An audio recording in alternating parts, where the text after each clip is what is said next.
selalu berusaha menyimpan sesuatu yang bisa membawa manfaat, baik untuk dirinya, untuk anak cucunya, maupun untuk keluarganya, untuk masa kini dan masa depannya.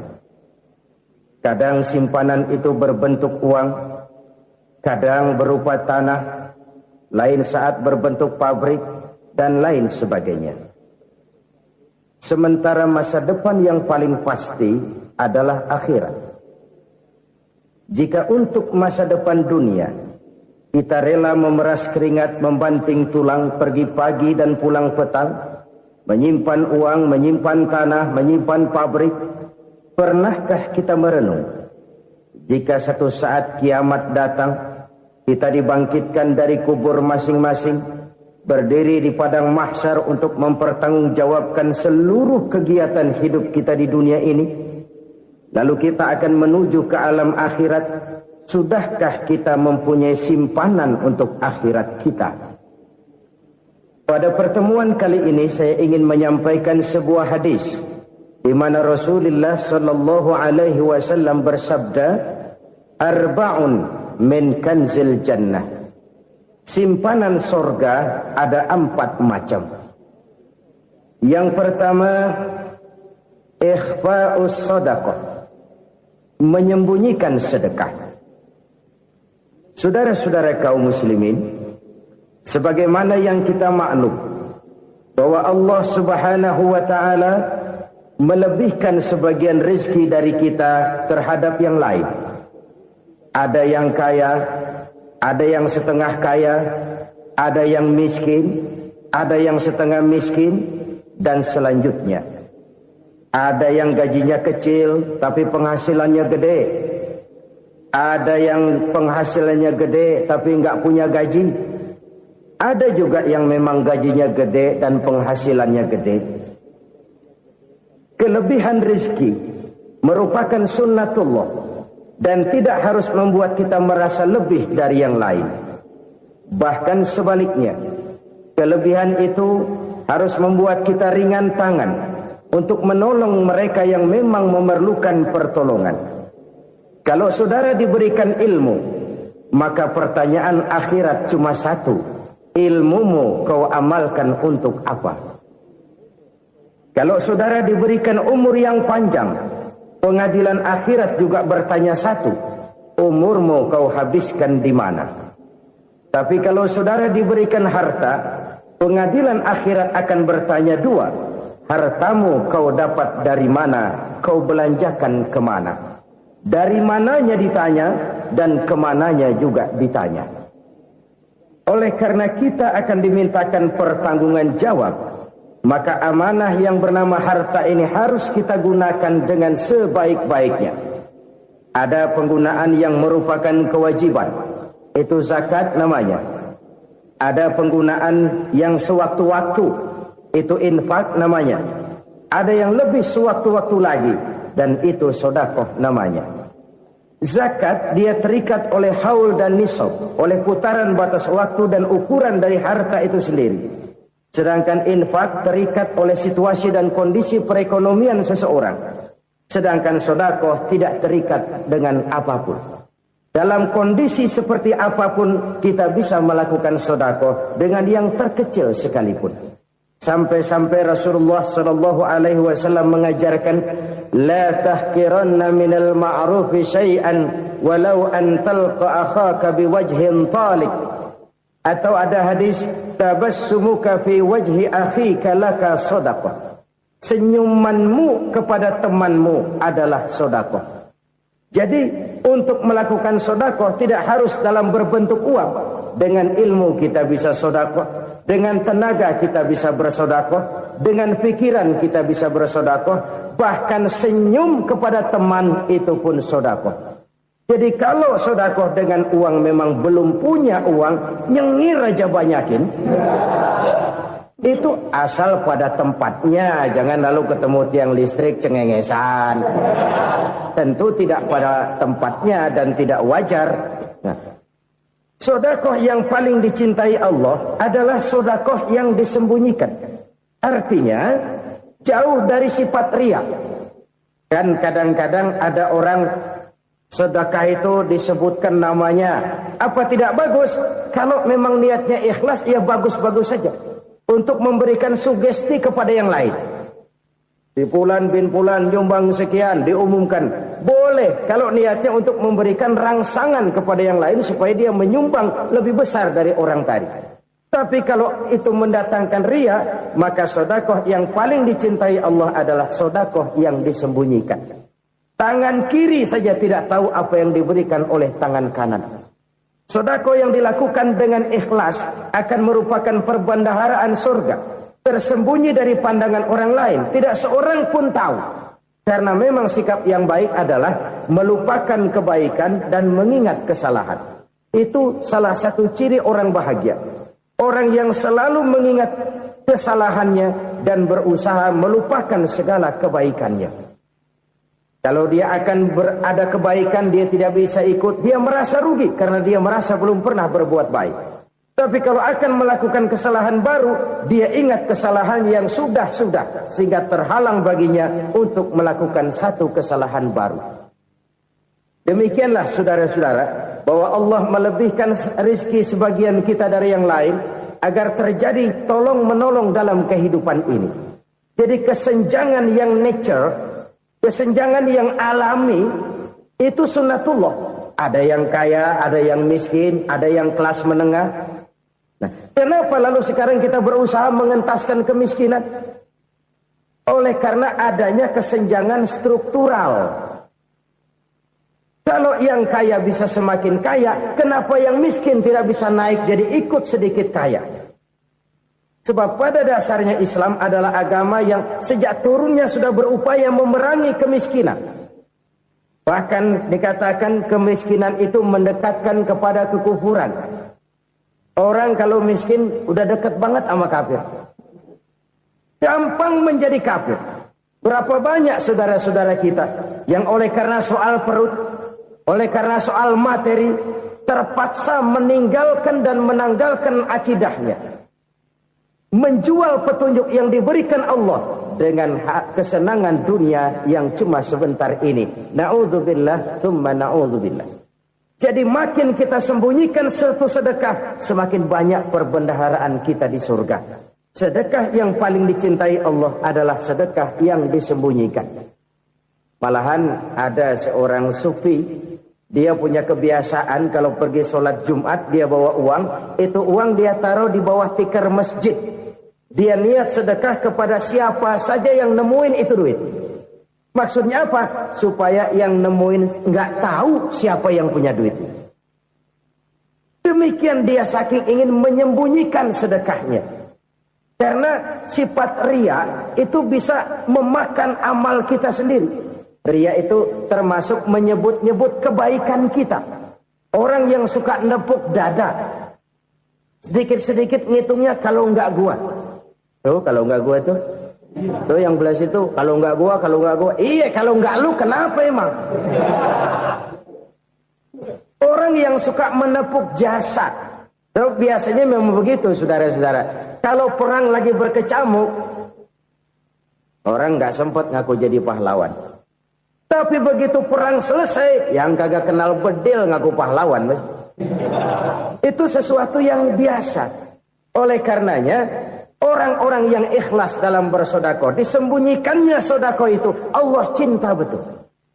Malahan ada hadis memberikan jaminan, inna sedaqatal mar'il muslimi tazidu fil umri wa tadfa'u mitatas su'i.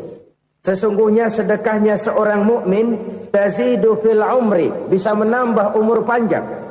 Wa tadfa'u mitatas su'i, dan menyelamatkan manusia dari mati secara su'ul khatimah.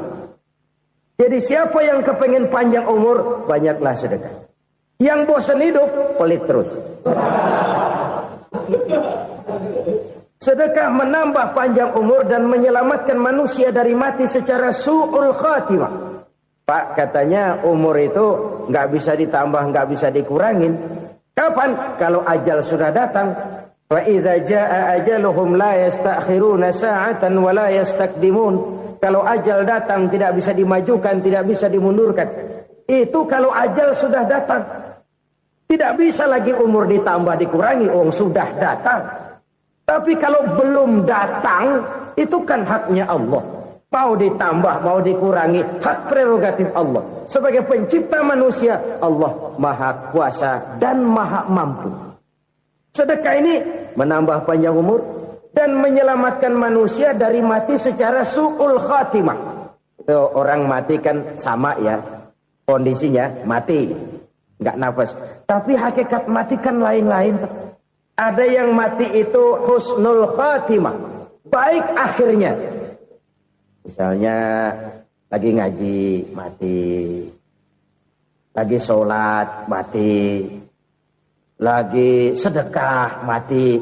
Ini yang dinamakan dengan husnul khatimah, baik di akhirnya. Sebaliknya ada yang su'ul khatimah, jelek di akhirnya. Ini yang jadi catatan akhir. Lagi nyekek botol, mampus. Lagi banting kartu, modar. Su'ul khatimah, jelek pada akhirnya. Sedekah menyelamatkan manusia dari mati secara su'ul khatimah. Dan kita semua kepengen mendapat husnul khatimah, jauh dari su'ul khatimah. Oleh sebab itu yang bisa menyelamatkan kita dari penyakit itu antara lain adalah sedekah yang disembunyikan. Yang dikerjakan dengan ikhlas karena Allah. Tidak karena kepengen dipuji orang, tidak karena ingin dikatakan orang pemurah, sebab orang dermawan itu orang yang memberi tanpa harus diminta. Kalau masih harus diminta, ya belum dermawan namanya, masih harus diminta. Kalau nggak diminta ya tulus, lolos, polos. Saudara-saudara kaum muslimin rahimakumullah. Harta adalah amanat dan akan kita pertanggungjawabkan. Allah melebihkan rizki sebagian kita dari yang lain agar kita saling tolong menolong, bantu membantu. Nabi janjikan siapa yang meringankan beban saudaranya muslim di dunia, Allah akan meringankan bebannya di akhirat nanti. Sebuah jaminan dari baginda Nabi.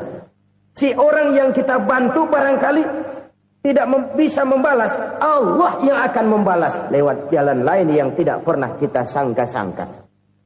Ada orang tanya, Pak, ini ada orang nyumbang masjid sambil marah-marah, bagaimana? Saya bilang sumbangannya aja ambil, marahnya jangan. Marahnya jangan diambil, itu urusan dia.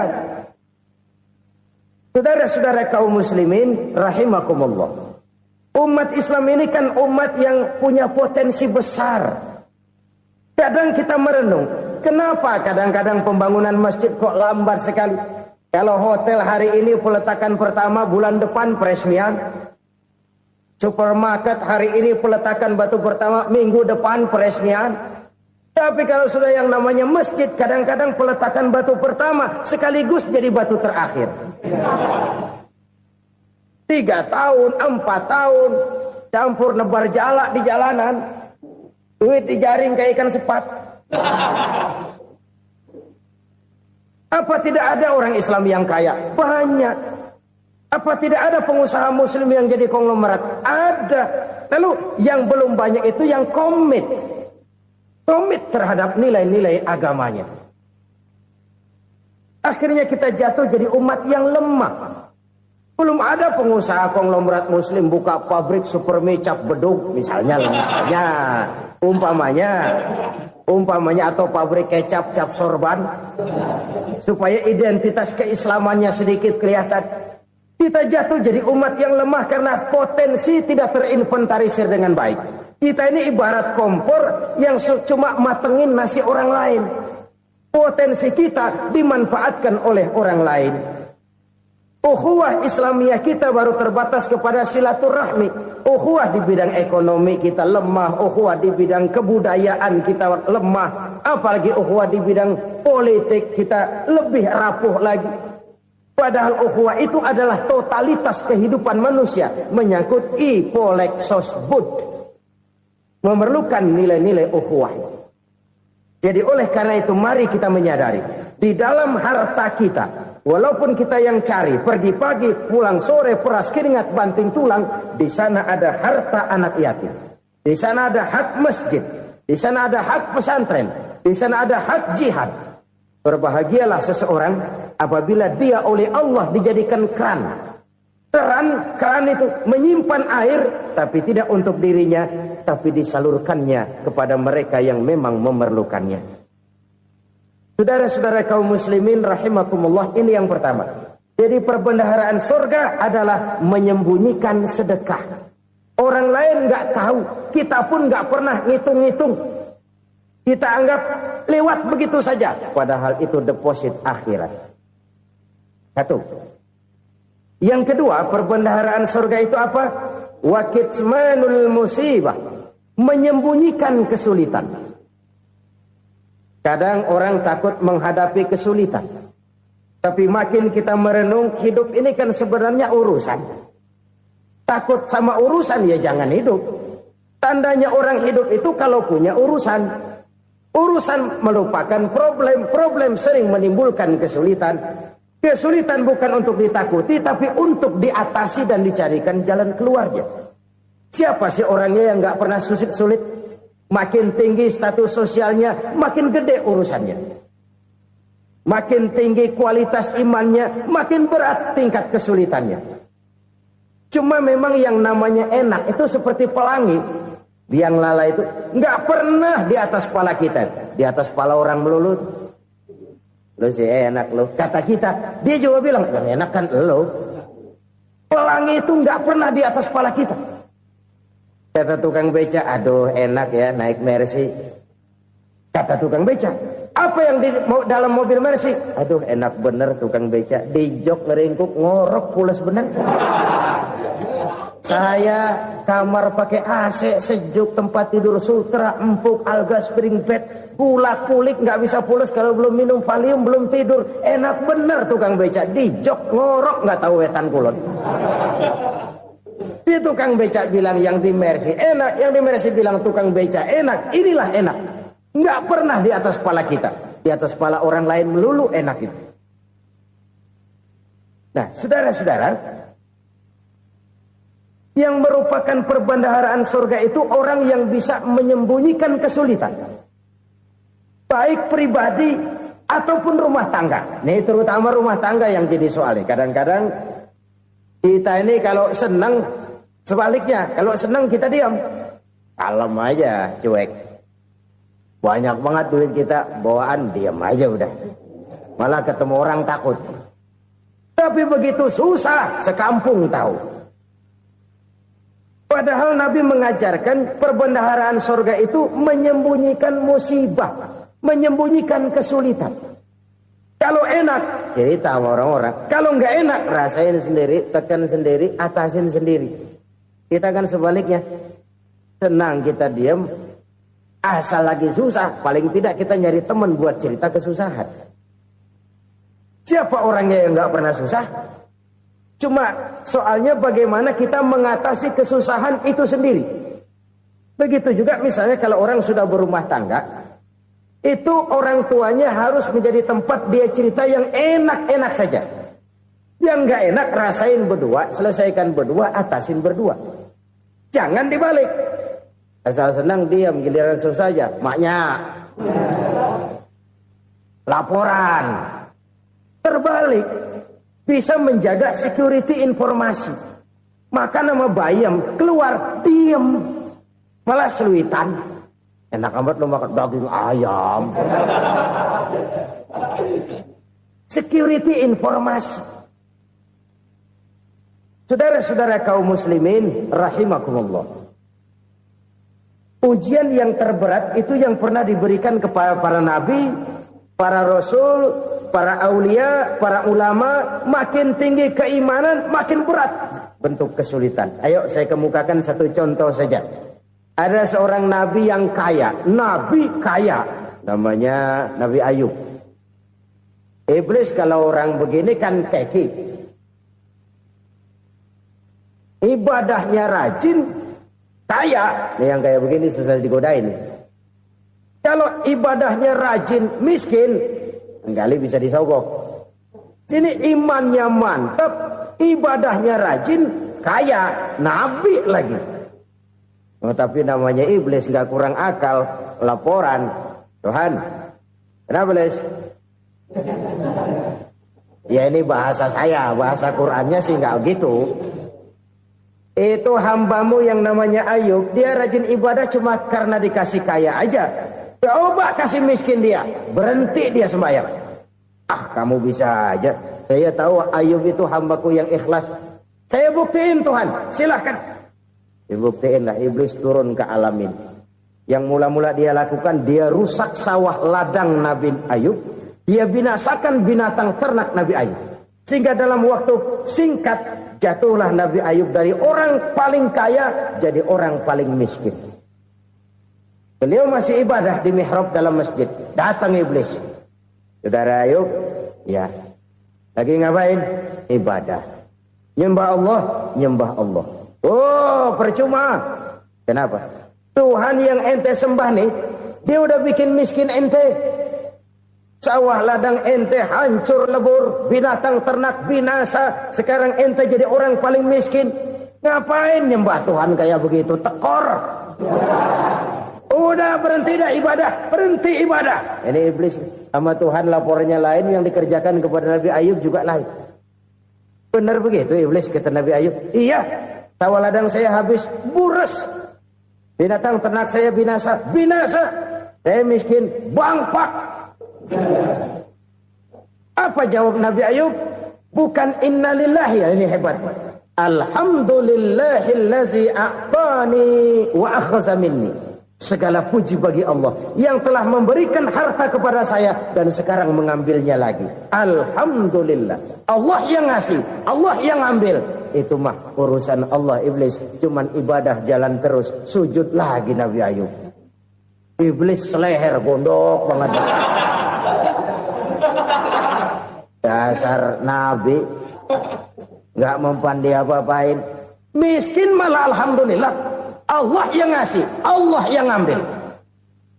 Jadi kalau kita tidak komit, kita tidak terikat kepada kaya, miskin, senang, susah, apa yang bisa bikin kita susah? Jadikan kekayaan, kemiskinan, jadikan senang, susah sebagai anak buah yang bisa kita atur. Jangan kekayaan ngatur kita, jangan kemiskinan ngatur kita. Kita yang harus mengatur mereka. Senang, susah, kaya, miskin, bahagia, sengsara, jadikan itu anak buah yang bisa kita atur. Kalau sekarang kita kaya, lain saat boleh jadi kita miskin, semiskin-miskinnya. Allah yang ngasih, Allah yang ngambil. Tenaga mana yang bisa menghalangi? Ibadah jalan terus. Iblis makin gondok. Dasar Nabi loh. Akhirnya apa? Nabi Ayub dikerjain, diberikan penyakit. Demikian fatal penyakitnya.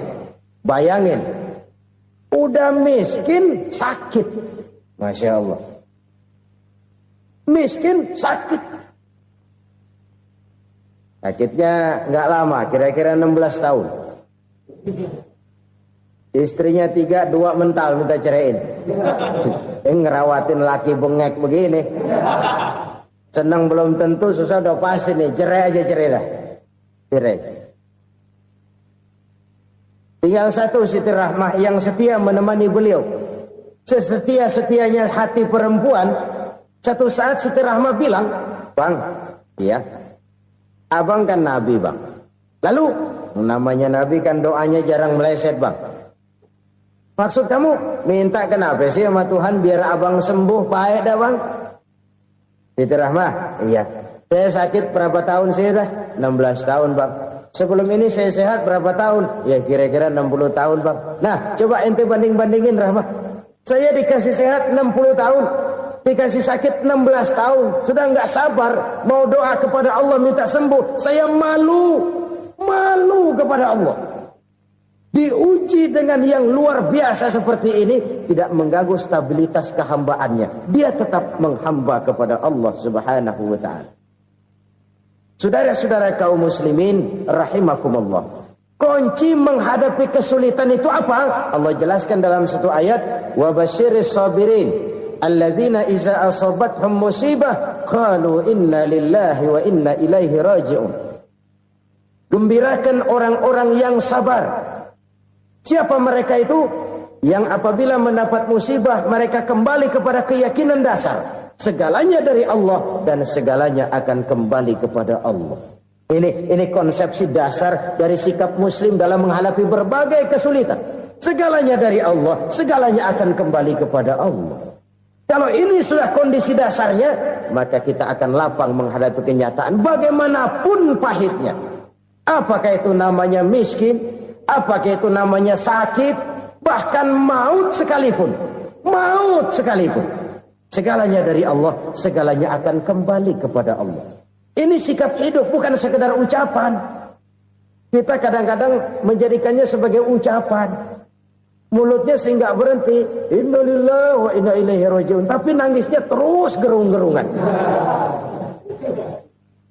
Bukan itu, ini kesadaran moral. Kalau segalanya dari Allah, segalanya kembali kepada Allah, kan sebenarnya cuma nunggu giliran. Hari ini saya nyembayangin dia, entah hari apa saya disembayangin orang. Hari ini saya antar dia ke kubur, entah hari apa orang nganterin saya ke kubur. Hari ini saya tahlilkan dia, entah nanti kapan orang tahlilkan saya. Segalanya dari Allah, segalanya akan kembali juga kepada Allah. Oleh sebab itu saudara-saudara, kesulitan bukan untuk ditakuti. Kesulitan justru untuk diatasi, dicarikan jalan keluarnya. Dan tidak ada orang yang tidak pernah mendapat kesulitan. Tidak ada. Semakin tinggi status sosial, semakin tinggi kualitas keimanan, semakin besar juga tingkat kesulitan. Hanya saja bagaimana cara kita mengatasinya. Dan Al-Quran menyatakan, inna ma'al usri yusra. Di balik kesulitan itu pasti ada kemudahan. Roda itu berputar.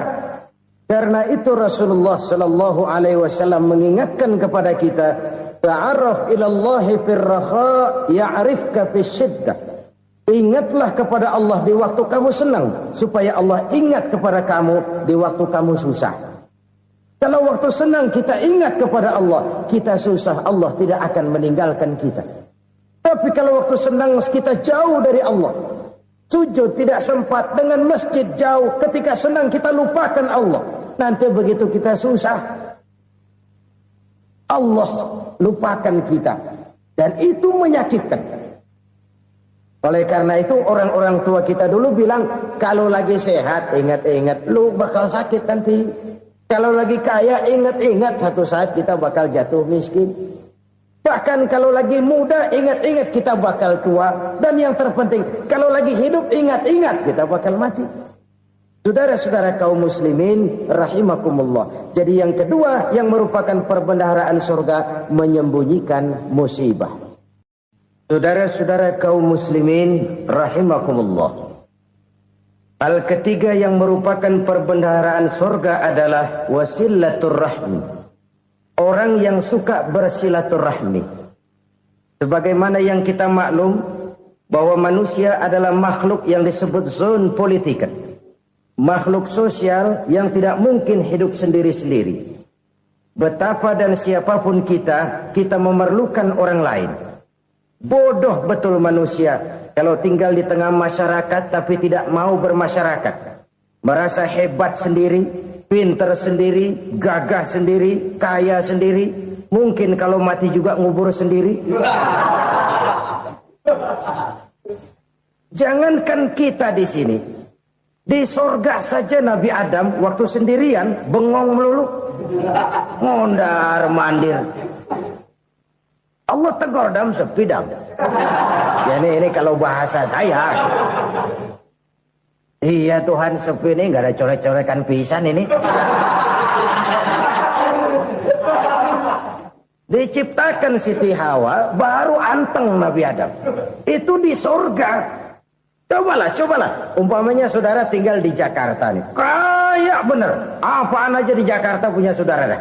Jembatan Semanggi ambil. Monas, Buntel bawa pulang. Hotel-hotel ambil semua. Cuman tinggal di Jakarta sendirian, apa enaknya? Betapa dan siapapun kita perlu orang lain. Tidak ada seorang pun yang bisa memenuhi kebutuhan hidupnya secara sendiri-sendiri. Nah, Islam telah menyelamatkan manusia dari ras diskriminasi. Mengikat manusia dengan persaudaraan yang berlandaskan kepada akidah. Karena itu dianjurkan bersilaturahmi. Bahkan Nabi menyatakan, man arada ayyubsata lahu fi rizqihi wa yunsa'a fi atharihi falyasil rahimah. Siapa yang kepengen diluaskan rezekinya dan dipanjangkan usianya, banyaklah ia bersilaturahmi. Siapa yang kepengen dimudahkan rezekinya, hendaknya ia banyak bersilaturahmi. Kalau banyak teman, kesulitan kan paling tidak ada tempat cerita. Udah susah, sendirian kita pikirin diri, nggak ada tempat tukar pikiran. Cepet banget sama bengek. Dilawan sendiri. Nah, secara makro kita bisa berkata, tidak mungkin ada kemenangan kalau tidak ada kekuatan. Tidak ada kekuatan kalau tidak ada kesatuan dan persatuan. Tidak mungkin ada kesatuan dan persatuan tanpa semangat silaturahmi. Kalau umat Islam mau menang, dia harus kuat. Kalau umat Islam mau kuat, dia harus bersatu. Kalau umat Islam mau bersatu, dia harus membudayakan silaturahmi ini. Bahkan sampai-sampai kata Nabi, kalau bisa cari nilai tambah. Apa? Silman qata'at. Bersilaturahmilah kau kepada orang yang marah denganmu. Masya Allah, indahnya ajaran agama kita. Orang yang marah pun kepada kita, kata Nabi, kalau bisa bersilaturahmilah kepadanya, kepada orang yang marah itu. Di situ nilai tambah. Cuman jujur nih hadis, ngucapinnya gampang, ngamalinnya yang berat banget. Orang marah sama kita, kita disuruh silaturahmi, ada apa malu?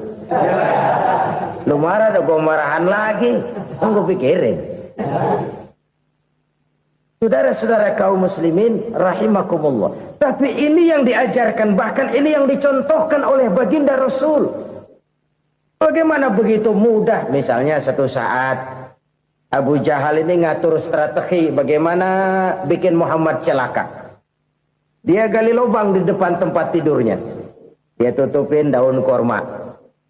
Terus dia panggil seseorang, ke sini. Kasih tahu Muhammad, pamannya sakit keras, minta ditengokin. Berangkat orang ini ke sana. Muhammad, labbaik. Pamanmu sakit keras, dia minta ditengokin. Baik, saya akan datang menjenguk beliau. Berangkatlah Nabi ke rumah Abu Jahal tanpa prasangka apapun. Abu Jahal udah pasang setil, selimut 3 rangkap setengah dia pakai. Persis kayak orang meriang. Tapi sembari ngintip dari balik selimut. Begitu Muhammad buka pintu, nah masuk perangkap nih. Muhammad jalan menuju tempat pembaringan. Makin lama makin dekat, makin lama makin dekat. Makin dekat ke lubang yang dipasang oleh Abu Jahal itu.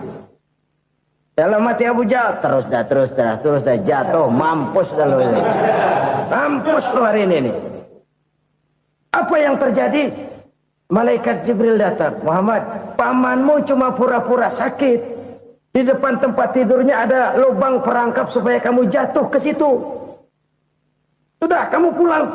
Balik kanan Nabi. Sudah hampir jatuh ke lubang, balik kanan, pulang. Bayangin kecewanya Abu Jahal. Muhammad dikit lagi, Muhammad dikit lagi. Enggak paman, saya pulang aja. Emosi bangun dari tempat tidur, enggak sadar kalau lagi pura-pura sakit. Lompat ngejar Nabi, dia lupa dengan lubang yang dia gali. Serak, nyemplung sendiri ke dalam lubang.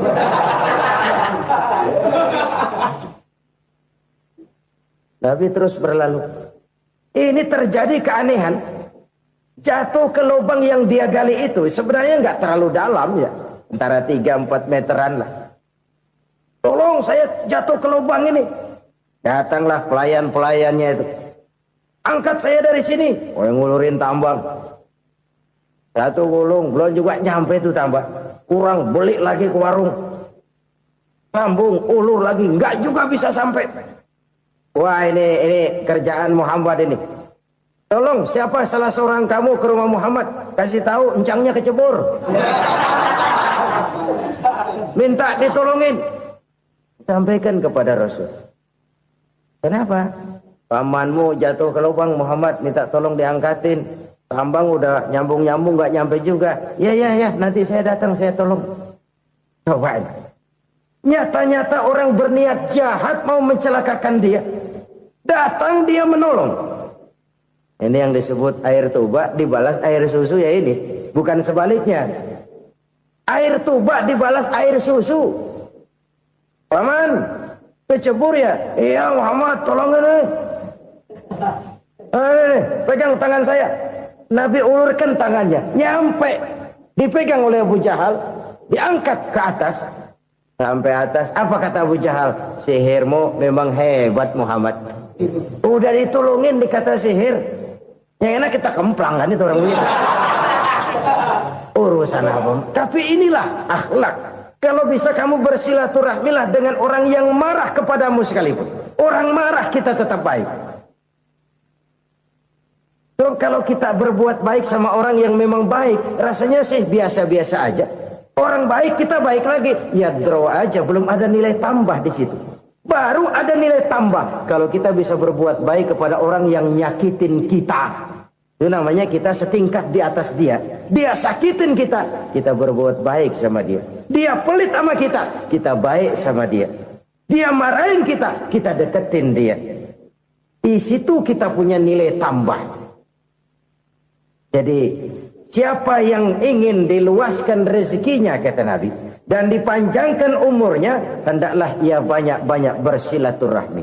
Sederhana sebenarnya silaturahmi, tapi silaturahmi membangkitkan semangat kesatuan dan persatuan. Kesatuan dan persatuan melahirkan kekuatan. Dalam matematika 1 ditambah 1 pasti 2. Tapi di tengah masyarakat 1 orang takut ditambah 1 orang takut, hasilnya jadi 2 orang setengah berani. Kenapa setengah berani? Karena udah berdua. Tadi pan takut sendirian. Kalau dia kumpul turu-turu takutlah jadi berani. Kita yang lemah, kita yang tidak berdaya, kita yang miskin, kalau mau kompak bersatu, apa yang nggak bisa kita kerjain? Apalagi tinggal di kota besar, pilihan cuma 2.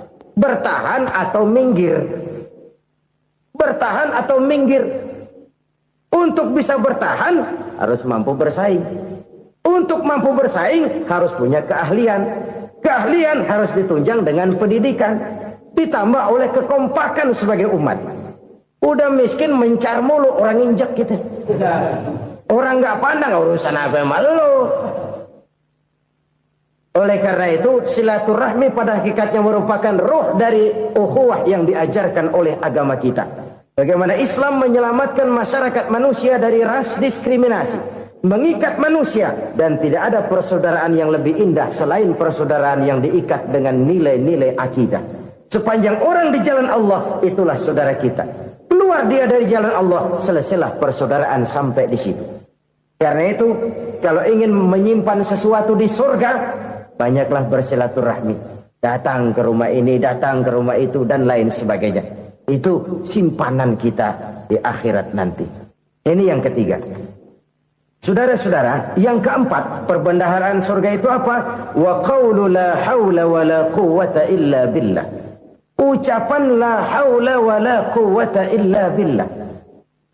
Ibadah kan ada yang berat, modalnya besar. Bangun masjid berat, modalnya besar. Bangun rumah sakit berat, modalnya besar. Ada ibadah yang berat, tapi modalnya ringan. Misalnya puasa. Puasa itu berat, mengendalikan nafsu. Kalau sekedar nggak makan nggak minum sih enteng, mengendalikan nafsu itu jihad terbesar. Tapi kan modalnya ringan, cuma niat saja. Ini ibadah berat, modalnya ringan. Ada ibadah yang ringan, modalnya juga enteng.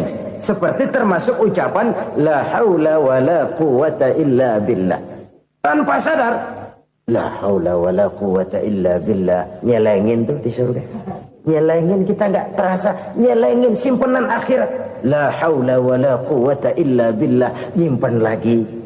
Kaget. La haula wa la quwwata illa billah. Nyimpan lagi. Banyak simpenan. Walaupun sebenarnya yang dimaksud di sini adalah kesadaran batin. Bahwa tidak ada daya dan kekuatan kecuali Allah. Itu intinya. Kita memulai pekerjaan disunahkan baca bismillah. Kan begitu. Apa itu? Kesadaran moral. Bahwa ini saya bisa kerjakan. Saya kerjakan ini dengan menyebut nama Allah. Kenapa? Kalau Allah tidak memberikan daya dan kekuatan, mana mampu saya kerjakan ini. Maka saya kerjakan ini dengan menyebut nama Allah. Bismillah. Kesadaran moral. Manusia hanya wajib berusaha, tapi nggak pernah wajib berhasil. Banyak hal-hal yang kalau kita renungkan secara rasio nggak mungkin. Tapi jadi kenyataan. La haula wa la quwata illa billah. Tidak ada daya dan kekuatan kecuali bagi Allah semata-mata. Kesadaran moral akan kelemahan dan keterbatasan makhluk bernama manusia. Kadang kita kagum dengan otak, tapi kita sering lupa sama yang bikin otak. Padahal bagaimanapun hebatnya otak, yang bikin otak pasti lebih hebat dari otak. Nggak percaya, silahkan otak-otakan. Inilah kecenderungan. Kita kagum dengan pesawat-pesawat mutakhir, bukan main besi gede banget terbang itu. Alangkah hebatnya. Lalu apa yang bikin otak tidak lebih hebat dari itu semua? Kita puji laut, apa yang bikin laut tidak lebih hebat dari laut itu? La haula wa la quwata illa billah. Tidak ada daya dan kekuatan kecuali Allah. Apa yang bisa kita lakukan? Kalau tidak karena daya dan kemampuan yang diberikan oleh Allah kepada kita. Lahirlah sikap tawadu, rendah hati. Tidak melonjak menjadi angkuh dan sombong. Sadar akan kelemahan dan keterbatasan diri. Sebagai makhluk yang diciptakan oleh Allah subhanahu wa ta'ala. Jadi satu sisi ini ucapan yang berpahala. La haula. Jadi wiridan. Pada sisi lain ini kesadaran moral. Sikap mental, kesadaran batin bahwa yang punya daya dan kekuatan itu cuma Allah. Kita nggak pantas untuk sombong, sebab sombong itu pakaiannya Allah. Kita nggak sedang pakai pakaian Allah, kegedean. Dan makin kita renungi, makin terbentur. Apa sih yang bisa kita sombongin? Kita mau sombong apa? Kayak pintar, itu kan semua relatif. Di atas langit masih ada langit lagi. Jadi oleh karenanya, marilah kita menyadari. Manusia hanya wajib berusaha, tapi tidak pernah wajib berhasil. Yang berusaha saja tidak wajib berhasil, apalagi yang tidak berusaha. Islam bukan agama orang pemalas yang selesai sholat lalu endelohom, nggelenggem ayem-ayem. Tapi Islam bukan agama orang sombong yang setelah berusaha lalu tidak memerlukan Allah. Kita bisa saja bikin proyeksi tahun sekian kita bakal panen besar menurut perhitungan otak. Tapi ada kejadian lain. Apa? Tikus ngambek. Habis itu dimakanin tikus, panen gagal. Proyeksi rasional gagal oleh tikus-tikus yang ngambek itu. Bisa saja terjadi. Tahun depan kita panen besar. Urung. Kenapa? Musim panas panjang. Dan sekarang ini koran-koran bikin berita musim mengalami penyelewengan. Bukan cuma manusia yang nyeleweng sekarang. Musim pakai nyeleweng. Mestinya kan musim hujan udah selesai. Masih hujan-hujan juga. Musim. Nah sekarang kita boleh bikin proyeksi, kita bakal panen besar. Tahu-tahu musim panas panjang, sawah retak, air kering. Cari teknokrat yang paling botak, suruh pendekin tuh musim panas. La haula wa la quwata illa billah. Inilah kesadaran moral. Saudara, saya teringat satu saat ada seorang konglomerat. Umurnya ya kira-kira 70-an. Suatu saat dia ditanya oleh wartawan, Pak, umur Bapak berapa sih? Ya paling 10 tahun. 10 tahun? 10 tahun? Anak Bapak berapa orang? Satu saja? Satu. Harta Bapak berapa? Ya paling-paling bangsa 7 juta kali. 7 juta? Iya. Pak, kenapa Bapak bohongi saya? Bapak punya buku biografi. Koran-koran, majalah-majalah banyak memuat cerita riwayat hidup Bapak. Saya tahu umur Bapak 70. Kenapa bilang cuma 7 tahun? Saya tahu anak Bapak 8. Kenapa cuma bilang 1? Saya tahu harta bapak miliaran, mungkin triliunan, pabrik di mana-mana, bank di mana-mana. Kenapa bilang uang bapak cuma 7 juta? Nah, kata si konglomerat tadi, kamu benar nak, kamu benar. Umur saya kalau jumlahnya memang 70 nak. Cuman ingat-ingat saya, baru 7 tahun terakhir ini saya sujud. Baru 7 tahun terakhir ini saya berusaha dekat dengan Allah. Saya laksanakan perintahnya, saya jauhi larangannya. 7 tahun inilah rasanya yang ada nilainya di hadapan Allah. Yang 63 tahun matong, kelabu, kelem umur gue.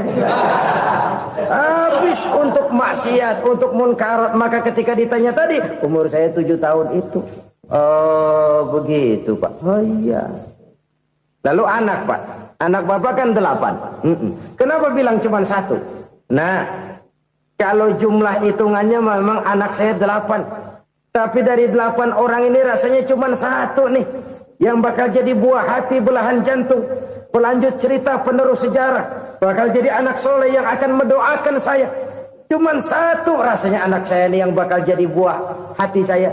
Besar-besaran saya. Yang akan mendoakan di kubur saya. Yang akan mendoakan di akhirat saya. Yang 7 orang mana? Masya Allah. Yang 1 tenggeng. Yang 1 nyekek botol mulu. Yang 1 nggak karu-karuan. Makanya saya bilang 1 anak saya yang akan bisa mendoakan saya. Oh begitu Pak. Iya. Nah harta Pak. Harta bapak kan triliunan. Pabrik bapak di mana-mana. Uang bapak hampir di tiap bank-bank besar. Kenapa bilang cuma 7 juta? Betul kau nak. Harta saya kalau jumlahnya memang miliaran, triliunan mungkin. Tapi yang saya ingat baru 7 juta tuh yang saya belanjakan di jalan Allah. Saya nyumbang masjid, saya santuni yatim piatu, saya bantu pembangunan pesantren, saya bantu pembangunan rumah sakit Islam. Itu yang akan saya bawa pulang ke akhirat, yang 7 juta itu. Yang triliunan itu nanti akan diperebutkan oleh anak-anak saya sebagai waris saya. Jadi harta saya 7 juta itu yang bakal nemenin saya di akhirat, yang akan saya bawa pulang jadi teman saya. Saudara-saudara kaum muslimin, jangan-jangan orang tua itu adalah kita-kita ini. Jangan-jangan kita-kita ini adalah orang tua itu. Jangan-jangan itu potret dari diri kita masing-masing. Dari sekian umur yang diberikan Allah, berapa tahun yang ada nilainya di hadapan Allah. Dari sekian anak-anak yang merupakan amanah, berapa yang akan mendoakan kita sebagai orang tuanya menjadi anak soleh. Dari sekian banyak harta yang diberikan Allah, berapa yang akan kita bawa pulang menghadapnya nanti, yang kita belanjakan di jalan Allah. Ini sebuah potret kehidupan. Karena itu kita kembali kepada la haula wa la quwata illa billah. Kita wajib berusaha, kita wajib berikhtiar. Selebihnya segala daya dan kekuatan hanya milik Allah saja semata-mata. Satu kesadaran batin dari setiap pribadi muslim. Setelah ia berusaha dan berikhtiar, ia menyerahkannya kepada Allah Subhanahu wa ta'ala. Jadi satu sisi ini merupakan wiridan ucapan yang mengandung pahala. Pada sisi lain ini merupakan sikap batin dari seorang muslim di dalam ia menghadapi realitas kehidupan ini. Saudara-saudara kaum muslimin rahimakumullah. Kalau ini kita jadikan satu basis kehidupan, maka ini akan menyelamatkan manusia dari kemungkinan tergelincir menjadi orang yang lupa diri dan lupa darat. Sebab itu Imamul Ghazali berpesan, Jadidis safinah fa innal bahra amiq wa khuziz zad fa inna safara ba'id wa khaffifil hamla fa innal hamla sadid. Perbarui selalu kapalmu karena lautan sangat dalam. Bawa bekal yang banyak karena perjalanan ini sangat jauh. Ringankan beban karena kebanyakan beban akan menyakitkan. Alangkah indah kalimat ini, alangkah dalam makna yang terkandung di sana. Perbarui selalu kapalmu karena lautan sangat dalam. Apa artinya ini? Jaga mentalmu baik-baik. Pelihara imanmu baik-baik karena hidup penuh cobaan seperti lautan. Kita kalau berlayar di lautan kan kadang-kadang tenang, angin bertiup sepoi-sepoi basah. Jika malam datang bintang gemintang bertabur menghias cakrawala. Rembulan memantulkan sinarnya dengan indah. Dalam keadaan begitu berlayar enak. Tapi lain saat ombak menggunung, halilintar menyambar, angin topan bertiup. Berapa banyak sudah saudara-saudara kita yang tenggelam di lautan dunia tanpa sadar bahwa dia belum sampai kepada pantai yang akan dituju. Berapa banyak sudah saudara-saudara kita yang tenggelam di lautan dunia ini tanpa sempat bangkit lagi. Dia menyangka sudah sampai kepada tujuannya. Hati-hati kapal jangan sampai bocor karena lautan sangat dalam. Iman ini jaga baik-baik karena hidup penuh dengan ujian. Wa khuzizat fa inna safara ba'id. Bawa bekal yang banyak karena perjalanan sangat jauh. Saudara mau ke Bandung, bawa duit. Saudara mau ke Surabaya, banyakkan lagi duitnya. Saudara mau ke Mekah, gepokan, iketan tuh duit nggak lembaran lagi. Makin jauh perjalanan, makin banyak bekal yang harus kita bawa. Kalau saudara dari Jakarta mau ke Surabaya, kagak bawa duit berangkat juga, itu sih bukan berani namanya, nekat. Sampai Surabaya belum tentu, sengsara di jalan udah pasti. Kenapa? Nggak bawa bekal berangkat. Sama juga kita nih, misalnya belum sempat sembahyang, mati. Waduh, berani banget orang. Belum punya bekal, mati. Sengsara di jalan. Atau bekal tidak cukup. Dari Jakarta saudara mau ke Surabaya, bawa duit 500 perak. Paling jauh Cikampek nyampenya itu. Paling jauh itu. Antara jauhnya perjalanan dengan bekal yang saudara bawa tidak seimbang. Hidup ini perjalanan panjang. A walking tour. Dimulai dari alam arwah. Sebelum jasad diciptakan, roh diciptakan lebih dulu. Dari situ pindah ke alam rahim. Dari alam rahim pindah ke alam dunia. Dari alam dunia pindah ke alam barzah. Baru menuju akhirat. Satu perjalanan panjang. Kalau bekal tidak bawa, sengsara di jalan. Bawa bekal yang banyak karena perjalanan ini sangat jauh.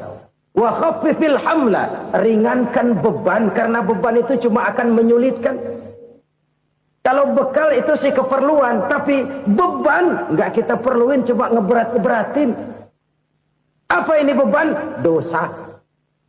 Kecurangan, kebatilan, kezoliman, ketidakadilan, kesewenang-wenangan. Itu akan jadi beban kita di akhirat. Alangkah celakanya, perjalanan panjang, bekal tidak bawa, beban kelewat banyak. Alamat sengsara di jalan. Pahala tidak ada, dosa berlipat ganda. Na'udzubillah, summa na'udzubillah. Kalau kita rangkum nasihat Al-Ghazali dengan kisah si konglomerat tadi, kita akan mengambil kesimpulan. Pertama, bekal terbaik dalam menghadapi gejolak kehidupan ini tidak lain adalah iman. Yang kedua, pahala dan dosa. Dua hal kontroversial. Pahala adalah bekal, dosa adalah beban. Tapi kita sekarang kan tidak begitu terangsang kepada yang abstrak. Orang berlomba mencari yang konkret-konkret saja. Yang real. Kalau memang dosa, benjol dong. Kira-kira begitu. Kira-kira begitu. Persis orang Yahudi dulu. Orang Yahudi itu kan pernah minta kepada Nabi Musa. Ya Musa lan nu'mina laka hatta narallaha jahrah. Musa, kami nggak bakal mau beriman kepada Allah kalau belum kami lihat Allah ada nongkrong di depan kami. Kalau memang Tuhan ada, taruh dong di depan kami. Mau yang konkret-konkret saja. Kalau memang dosa, benjol dong. Kalau memang pahala, berasa dong. Orang terangsang kepada yang real, yang konkret-konkret saja. Karena itu, untuk mengejar dosa, orang mau bayar. Tapi untuk mengejar pahala, walaupun tidak bayar, orang segan. Ini yang dikatakan oleh Nabi, kamu mengharapkan ke surga, tapi kamu berat melaksanakan sesuatu yang bisa membawa kamu ke surga. Kamu ingin jauh dari neraka, tapi tiap saat kamu lakukan perbuatan-perbuatan yang justru menjerumuskan kamu ke neraka. Idda'aitum an-najata minan nar wa ramaitum fiha anfusakum. Kamu ingin selamat dari neraka, tapi kamu lemparkan diri kamu ke neraka. Kamu ingin masuk surga, tapi berat sekali kamu melakukan perbuatan-perbuatan yang bisa menyampaikan kamu di surga. Saudara-saudara kaum muslimin rahimakumullah. Jadi hal keempat yang merupakan perbendaharaan surga adalah la haula wa la quwwata illa billah. Satu sisi ini merupakan ucapan yang memperberat timbangan akhirat. Pada sisi lain ini merupakan sikap hidup seorang muslim. Kesadaran batin yang sangat dalam bahwa tidak ada daya dan kekuatan kecuali Allah. Dan itu kita simbolkan pada saat memulai pekerjaan dengan Bismillah. Dengan menyebut nama Allah. Satu kesadaran moral. Saya hanya bisa melakukan ini karena diberikan daya dan kekuatan oleh Allah. Lahirlah sikap tawadu, rendah hati, tidak melonjak menjadi angkuh dan sombong. Saudara-saudara, sampai sini dulu jumpa kita kali ini. Semoga 4 perbendaharaan surga ini dapat kita lakukan, yang kelak akan merupakan bekal kita di kemudian hari nanti. Amin ya rabbal alamin. Bapak-bapak, ibu-ibu, saudara-saudara kaum muslimin rahimakumullah. Di dalam kehidupan kita sebagai seorang muslim, minimal 5 kali dalam sehari semalam kita mendengar seruan untuk mendirikan solat yang disebut azan. Ada kalimat menarik di dalam kalimat azan itu, yakni seruan hayya 'alal falah, marilah menuju kepada keberuntungan, marilah meraih kemenangan. Seruan ini adalah kecenderungan dari setiap manusia, apapun warna kulitnya. Artinya, setiap orang dalam hidup selalu ingin meraih dan mencari kemenangan. Kemenangan akan melahirkan kepuasan batin, dan kepuasan batin memberikan kebahagiaan. Sedangkan kekalahan melahirkan penderitaan batin, dan penderitaan batin menjerumuskan seseorang di dalam berbagai bentuk kerugian. Jikalau inilah seruan azan, maka masalahnya ialah apa yang menyebabkan kita meraih kemenangan. Al-Quranul Karim memberikan tuntunan dan ajaran kepada kita bahwa orang-orang yang memperoleh kemenangan itu tidak lain adalah orang-orang yang bertakwa. Hanyalah mereka yang bertakwa kepada Allah Subhanahu wa ta'ala pada akhirnya akan tampil sebagai pemenang. Lalu siapa orang yang bertakwa itu? Dijelaskan dalam awal-awal Al-Baqarah, orang yang bertakwa yang akan meraih kemenangan. Pertama, alladzina yu'minuna bil ghaib, yaitu orang-orang yang beriman kepada yang gaib. Percaya bahwa ada alam yang gaib, alam yang abstrak, alam yang tidak bisa dijangkau oleh salah satu daripada panca indera kita. Mereka percaya dan beriman kepada adanya malaikat, beriman kepada adanya iblis dan jin, beriman kepada adanya alam kubur, beriman kepada adanya alam mahsyar, beriman kepada adanya alam akhirat, beriman kepada adanya surga dan neraka. Beriman bukan cuma sekedar beriman dalam ucapan bibir saja, tetapi beriman yang nilai iman itu mampu mewarnai gerak dan gaya hidupnya. Iman yang meresap sampai ke tulang sumsum, kemudian memberikan dampak positif di dalam kehidupan manusia. Alam, kita tahu, adalah sesuatu yang selain Allah, dan Allah bukanlah alam. Apapun namanya selain daripada Allah, itu adalah alam. Alam pada hakikatnya terbagi menjadi 2. Ada alam syahadah, alam nyata, alam konkret, alam yang bisa dijangkau oleh salah satu indera kita. Kemudian ada alam ghaib, alam yang tidak bisa dijangkau oleh panca indera kita, alam metafisika, alam abstrak, alam yang wajib kita imani keberadaannya. Kita percaya bahwa malaikat itu ada, Kita percaya kepada jin, bahwa jin itu ada. Kita percaya kepada adanya iblis dan setan. Bukan percaya kepada iblis dan setannya, percaya bahwa iblis dan setan itu ada. Itu termasuk salah satu daripada sifat orang yang bertakwa kepada Allah. Saudara-saudara kaum muslimin rahimakumullah, kecenderungan pembangunan yang lebih bersifat materialistis biasanya menggeser aspek kehidupan rohani. Orang berpikir empiri, dan dalam pola pikir yang demikian maka alam gaib tidak lagi mendapat perhatian. Aspek kehidupan yang bersifat rohaniah malah mulai ditinggalkan. Akibatnya terjadilah kepincangan di dalam kehidupan kita. Pernah ada satu pengalaman pribadi dalam perjalanan kembali ke tanah air. Dalam pesawat di sebelah kanan saya duduklah seorang Jerman namanya Heiner Simonsen. Iseng saya ajak kenalan, saya ajak ngobrol, saya tanya dia. Saya bilang, Mas Heiner ini, kalau pesawat yang kita tumpangi ini jatuh ke bawah, kira-kira apa yang bakal terjadi, Mas? Dia bilang, kita semua akan mati. Begitu? Iya. Oke. Apa itu mati? Tanya saya. Dia bilang, untuk tahu apa itu mati, kita harus tahu lebih dahulu apa itu hidup. Saya pikir nih bule bisa ngomong juga. Baiklah kata saya. Apa hidup menurut Anda itu?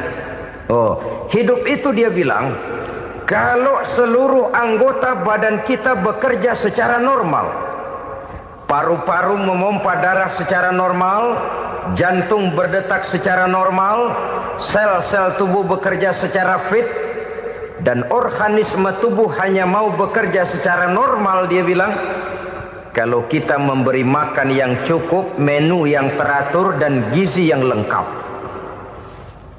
Saya bilang, kesimpulannya apa, Ner? Dia jawab, hidup adalah dari tangan ke mulut. Life is from the hand to the mouth, kata dia. Hidup adalah dari tangan ke mulut. Jadi masalah hidup tidak lebih daripada masalah isi perut. Orang pergi pagi, pulang sore, peras keringat, banting tulang, perut yang dibelain.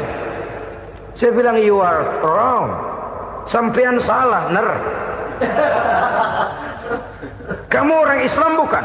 Bukan. Pantas. Kenapa saya salah? Dia bilang, ya jelas salah. Salahnya di mana? Kamu ini manusia.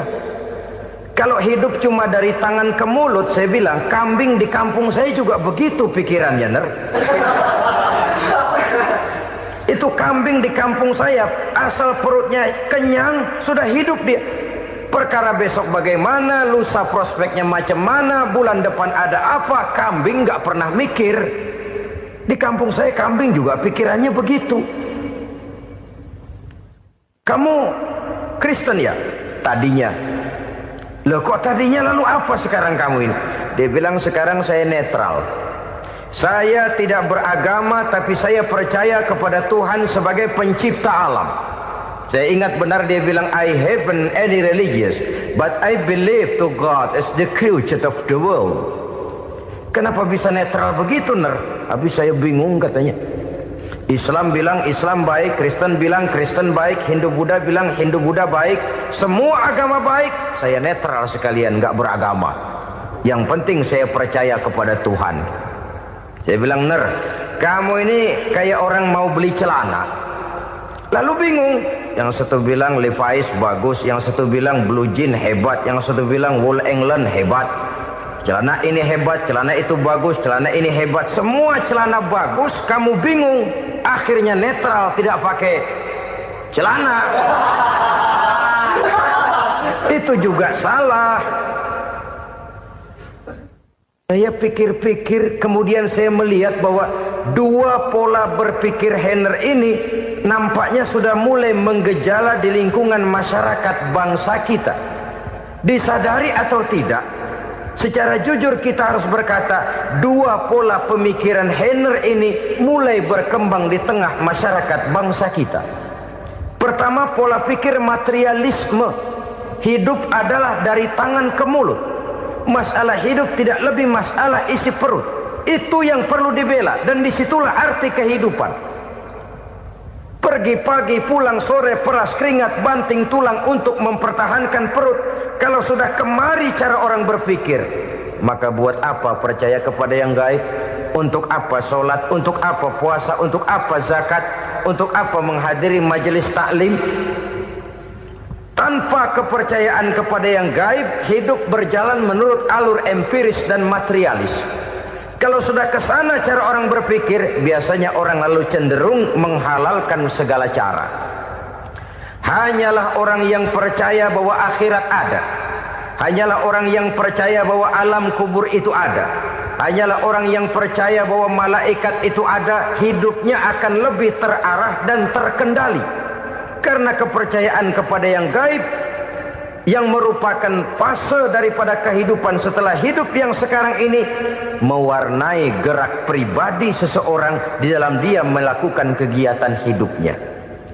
Pola berpikir materialisme, disadari atau tidak, mulai menggejala di lingkungan masyarakat bangsa kita. Hidup tidak lebih dari urusan tangan ke mulut, mulut ke tangan, tangan ke mulut. Asal perut sudah kenyang, hiduplah sudah. Perkara bagaimana prospek hari yang akan datang, bagaimana akhirat, tidak jadi persoalan. Ini yang oleh Nabi diperingatkan, ad-dunya sijnul mu'min wa jannatul kafir. Dunia adalah penjara bagi orang beriman dan surga bagi orang kafir. Dulu di zaman Belanda hadis ini pernah disalah tafsirkan, disalah artikan, digunakan sebagai senjata untuk mengkebiri dan membuat impoten umat Islam. Sudahlah, umat Islam gak usah macam-macam, kata Belanda. Dunia ini kan penjara buat orang Islam, surga buat orang kafir. Di penjara jangan bertingkah.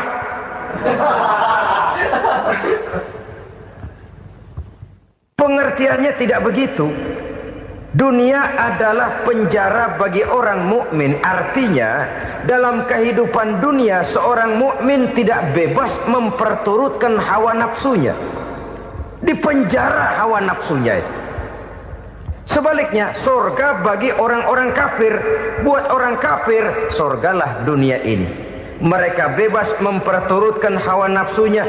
Dilarang tidak terlarang, dicegah pun tidak tercegah. Mereka hidup menurut alur bisikan nafsu mereka sendiri.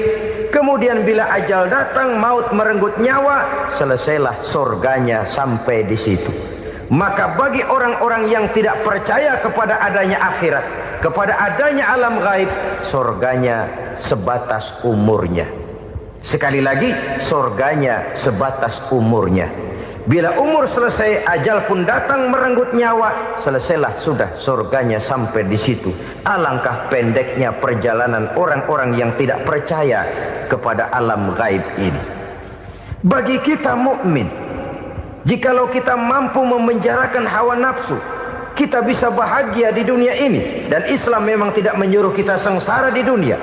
Raih dunia, kejar dunia, gapai dunia sebagai alat untuk mencapai kebahagiaan di akhirat nanti. Hidup adalah satu perjalanan panjang yang terbentang sejak kita terlahir dari alam rahim sampai kepada alam akhirat nanti. Andai kata kita gagal meraih kebahagiaan di dunia, toh kita masih punya akhirat. Tapi jangan jadi dalil yang melemahkan semangat. Biarin dah kita di dunia kebelangsak, yang penting akhirat. Akhirnya dunia benar-benar kebelangsak. Bagaimana dunia ini bisa kita raih, dan bagaimana meraih dunia untuk menunjang kepentingan akhirat nanti. Yang kedua dari pikiran Henner yang saya lihat menggejala di lingkungan masyarakat bangsa kita, timbulnya manusia-manusia netral. Seolah-olah Tuhan yes, agama no. Sama Tuhan percaya, agama ogah. Tuhan ngangguk, giliran agama godeng. Padahal hampir dalam setiap ayat dalam Quran, kata-kata amanu biasanya bergandeng dengan wa amilus shalihat. iman dan amal soleh. Ini sebagai isyarat Tuhan dan agama jangan pernah dipisah-pisah. Apabila kita bertuhan, maka kita harus beragama. Apabila kita beragama, maka agama itu harus bersumberkan dari Tuhan yang kita imani itu. Tidak mungkin kita pisah, Tuhan yes, agama no. Sama Tuhan percaya tapi agama bikin sendiri. Sembayangnya cukup bengong 2 jam madep mulon.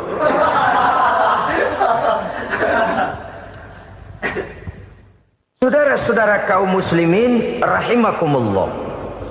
Jadi dengan demikian, agama yang kita akui merupakan unsur mutlak di dalam pembangunan sekarang ini, merupakan bagian dari kehidupan yang menuntun kita bahwa di balik alam nyata ini, di balik alam syahadah ini ada alam gaib. Dan mudabbir, murabbi, yang mengatur, yang menguasai, yang memelihara baik dia alam nyata, baik dia alam gaib, tidak lain adalah Allah Subhanahu wa ta'ala. Di sana ada satu super power, satu maha kekuatan yang kita perlu bersandar kepadanya.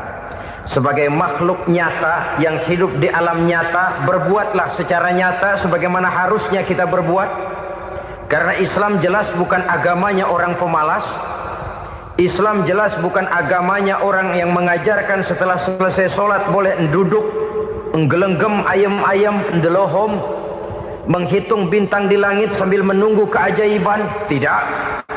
Islam adalah agama yang mengajarkan apabila sholat sudah selesai kamu kerjakan, bertebaranlah di permukaan bumi, cari karunia Tuhanmu. Jangan hidup berpangku tangan menunggu keajaiban. Karena hidup bukan undian.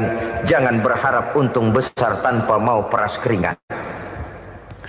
Tapi di sebalik itu toh kita juga harus yakin bahwa di sisi usaha nyata yang kita lakukan ada satu super power, satu maha kekuatan gaib yang menentukan berhasil dan tidaknya usaha kita. Kepercayaan kepada hal semacam inilah yang mendorong kita untuk mempunyai sandaran vertikal, agar jikalau usaha ini berhasil, kita tidak lupa diri dan lupa daratan. Jikalau usaha ini gagal, kita tidak putus asa dan buruk sangka, tidak cupik pandangan dan sempit hati, tapi mampu melihat persoalan dengan kacamata putih sambil husnuzon kepada Allah Subhanahu wa ta'ala. Kita percaya malaikat itu ada. Ada yang namanya raqib dan atid, mengawasi gerak hidup kita sampai kepada gerak hati kita. Ini memberikan sugesti agar kita berhati-hati. Tidak sejengkal tanah pun kita bisa berlindung dari